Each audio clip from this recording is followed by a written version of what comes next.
కాశీపట్టణంలో వారాహి దేవత ఇప్పుడు కూడా చీకటి పడగానే కాశీపట్టణం అంతా తిరుగుతుంది. చీకటి పడగానే గుళ్ళోకి వెళ్ళిపోయి తలుపులు వేసేసుకుంటుంది.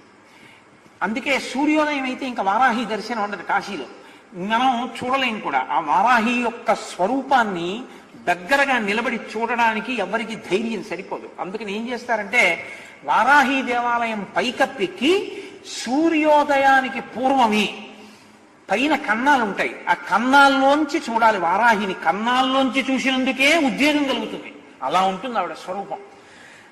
లలితా సహస్రంలో చెప్తారే గండనాయకి, ఆవిడ సర్వసైన్యాధ్యక్షురాలు లలితాదేవికి. ఆ వారాహి ఇప్పటికీ కాశీలో తిరుగుతుంది. రాత్రి వేళ లోపలికి వెళ్ళిపోతుంది, తెల్లవారుతుండగా లోపలికి వెళుతుంది. లోపలికి వెళుతుండగానే చీకట్లోనే అర్చకులు అర్చన చేసేసి తలుపులేసి వెళ్ళిపోతారు. ఎవరైనా చూసేవాళ్ళు ఉంటే పైనుంచి ఒకసారి లోపలికి చూసి వెళ్ళిపోతారు అంతే.